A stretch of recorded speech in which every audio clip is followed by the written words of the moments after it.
Bom dia! Estamos de volta com as nossas reflexões matinais. Venham as águas.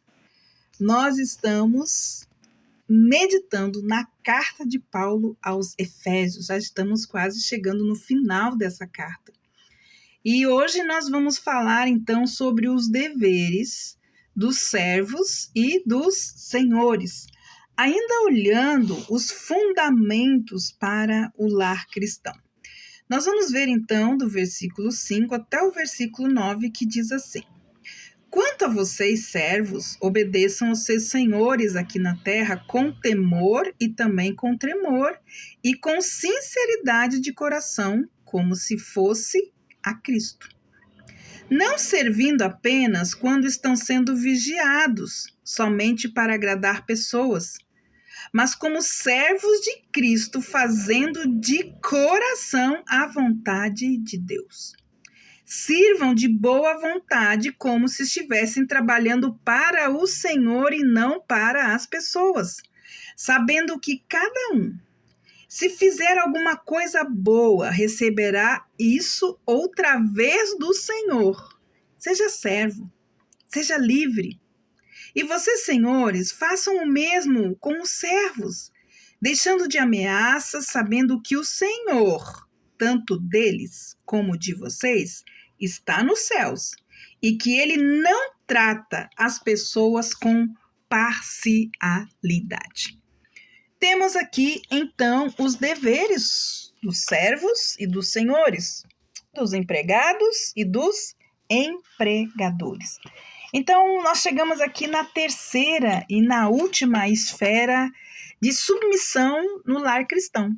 Diz respeito aos servos em face do seu senhor. A palavra aqui que Paulo emprega, na verdade, significa escravos. Porém, aqui os princípios que ele ensina são aplicáveis a servos ou empregados de todo tipo em toda a esfera de autoridade. Então, aqui ele fala que a primeira responsabilidade dos empregados é para com os seus senhores segundo a carne.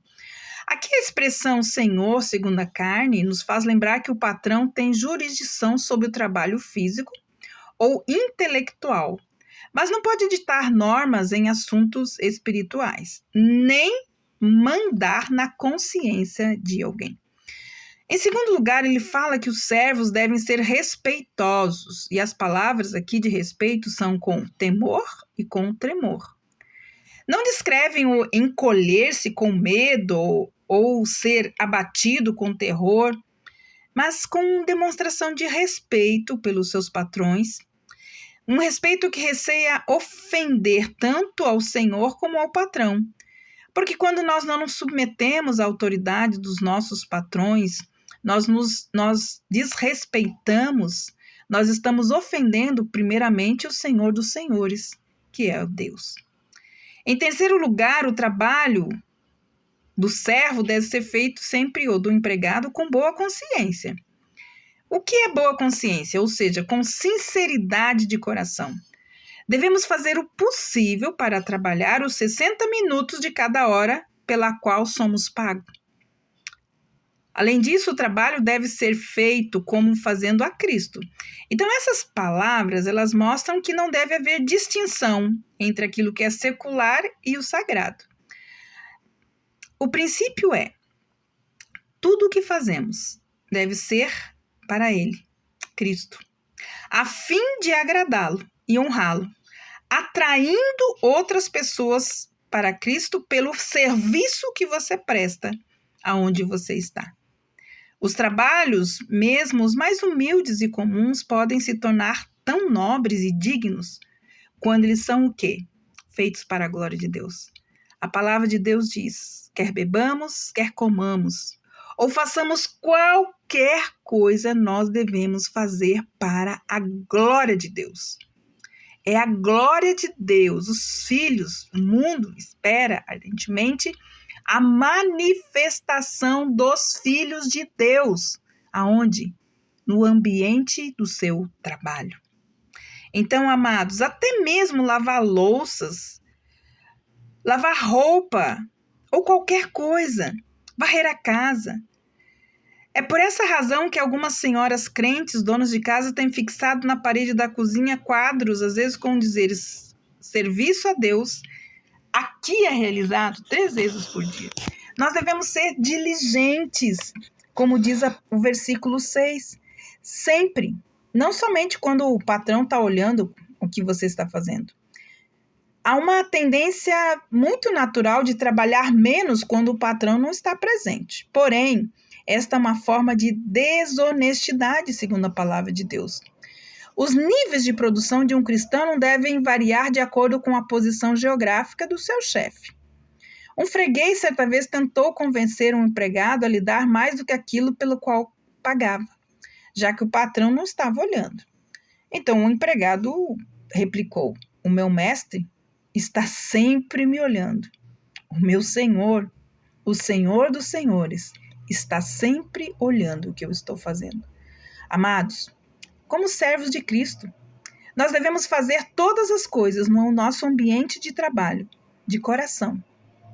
Fazer de coração a vontade de Deus. E qual é a vontade de Deus? Que você trabalhe, que você seja sincero e honesto em agradar ao Senhor, fazendo um trabalho digno. Muitas pessoas têm envergonhado o evangelho no seu trabalho.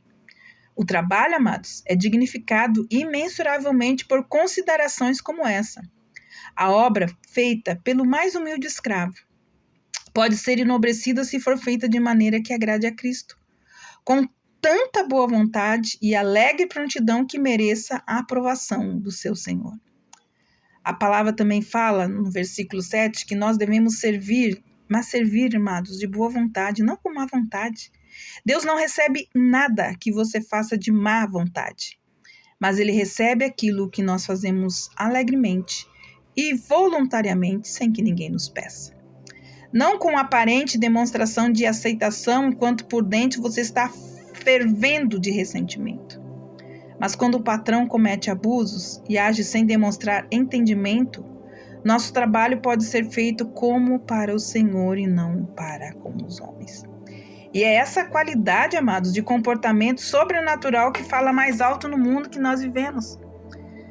No versículo 8 diz que o grande incentivo para fazer tudo como se fosse para Cristo é a certeza de que Ele vai galardoar toda a boa obra e todo o dom perfeito feito na terra, por Ele e para Ele. Quer seja servo, quer seja livre, isso não faz diferença. O Senhor observa todos os trabalhos agradáveis ou não. Uma vez que são feitos para Ele, Ele vai recompensar cada obreiro, cada servo, cada empregado, que faz tudo, todas as coisas, como se estivesse fazendo a Ele. Amados, a Bíblia, ela fala que o verdadeiro crente em Cristo é um escravo dele. No entanto, aonde o Evangelho de Cristo chegou, os abusos às vezes aparecem, principalmente por causa das pessoas não entenderem que o Senhor dos Senhores, o Rei dos Reis, Ele é o nosso verdadeiro patrão. A razão disso pode ser fato de que muitas pessoas às vezes não são sábias, não se tornam nobres. Por quê? Porque elas não olham a sua vida, seu trabalho, a sua função do ponto de vista de Deus. Servos, sejam humildes e vocês receberão as mais ricas bênçãos de Cristo. Então aqui nós temos essas instruções dadas a cada um dos servos e também dos empregados para que o cristianismo, para que o evangelho não seja envergonhado. Ele fala também que os senhores devem ser guiados de igual modo pelo mesmo princípio que os servos também são guiados. Devem ser justos, devem ser amáveis, devem ser honestos e devem tomar o cuidado para não usar linguagem abusiva e ameaçadora. Se exercem disciplina nessa área, nunca abusarão fisicamente dos seus servos. Também devem lembrar que tem um Senhor e que esse Senhor que está nos céus é o mesmo que está sobre os seus servos, sobre os empregados. As distinções terrenas desaparecem na presença de Cristo. Tanto o Senhor como o servo vão prestar contas do seu serviço ao Senhor dos Senhores algum dia. Lembre-se disso. Que o Senhor abençoe você. E até amanhã com as nossas reflexões matinais. Venham as águas. Amanhã nós vamos falar sobre a batalha de todo o cristão. Até lá!